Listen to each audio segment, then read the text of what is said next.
kasih Menteri. Datuk Yang di-Pertua, terima kasih Ahli Parlimen dari Machang. Belt and Road Initiative ataupun BRI merupakan satu inisiatif jangka panjang yang telah diperkenalkan oleh Kerajaan Republik Rakyat China pada tahun 2013.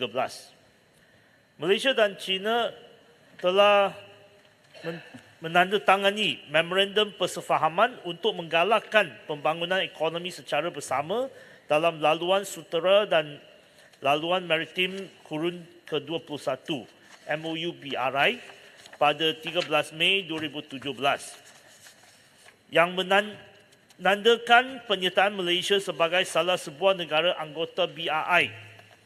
Memorandum persefahaman tersebut mencerminkan komitmen kerajaan Malaysia dan kerajaan China untuk bekerjasama dalam pembangunan dan pengukuhan ekonomi antara kedua-dua negara berasaskan prinsip kesaksamaan dan manfaat bersama.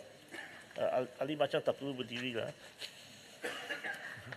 Semenjak Malaysia menandatangani MOU BRI, kerajaan Malaysia dan China pada tahun 2019 telah secara rasminya mengumumkan projek pertama iaitu Malaysia-China Kuantan Industrial Park MCKIP di Pahang dan China-Malaysia Qinzhou Industrial Park CMQIP di wilayah Guangxi sebagai projek kerjasama BRI antara Malaysia dan China.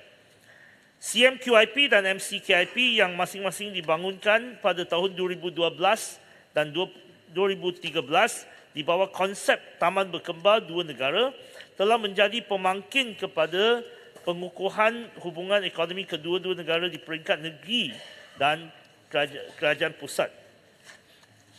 Berdasarkan perkembangan pembangunan Taman Berkembar Dua Negara, MITI sebagai kementerian yang dipertanggungjawabkan ke atas pelaksanaan dan pemantauan BRI di Malaysia sentiasa komited untuk mengenal pasti peluang-peluang baru di bawah BRI untuk menjana momentum positif dalam hubungan dua hala Malaysia dan China.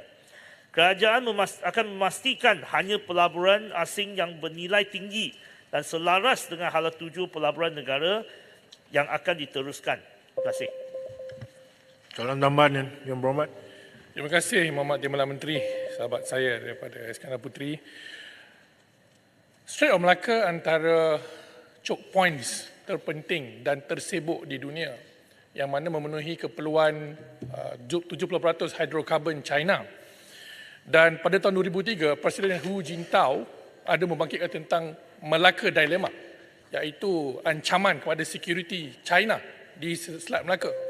Jadi dalam kerangka ini, saya menjangkakan BRI ini adalah salah satu geostrategi China untuk check and balance kuasa-kuasa asing yang mungkin ada cadangan untuk blokade perdagangan China di rantau kita. Jadi apakah kementerian ada protokol ataupun dasar untuk audit dari segi keselamatan dan security bersama dengan MKN dan MINDEF untuk memastikan semua projek-projek BRI ini mempunyai ketelusan dari segi impak keselamatan terhadap negara kita. Tanpa banyak pelaburan, bukan sekadar tidak bagus, bagus, tapi perlu ada satu safeguard measures daripada MITI dengan izin supaya benda ini tidak menjadi seperti di Hambantota, di Sri Lanka dan sebagainya. Kalau mana kita tidak mampu membayar hutang-hutang yang terlampau besar bila kita terlampau terikat dengan BRI. Jadi apa pandangan Yang Berhormat Timbalan Menteri? Terima kasih. Terima kasih Ahli Parlimen Machang. Sebenarnya hanya satu projek iaitu MCKIP dan juga tadi CMQIP. Hanya satu projek dianggap sebagai projek BRI. Buat setakat ni. Dan Majlis Pelaburan Negara bersama dengan Jawatan Kuasa Nasional mengenai pelaburan NCI ditubuhkan untuk tujuan tersebut. Semua cadangan pelaburan akan ditapis oleh kerajaan melalui MITI bersama dengan jawatan-jawatan kuasa ni yang dihadiri oleh pelbagai agensi untuk memastikan semua projek pelaburan akan membawa manfaat kepada rakyat. Dan negara kita sebagai satu negara non-aligned atau tidak berpihak dan negara berkecuali, kita senantiasa memastikan dasar ekonomi kita bersama dengan dasar geopolitik kita sama, iaitu tidak memihak dan berkecuali. Terima kasih. Soalan tambahan sebelah kanan. Terima kasih Tuan Yang Ketua. Saya ingin tanya kepada Menteri Muhammad baru. Silakan.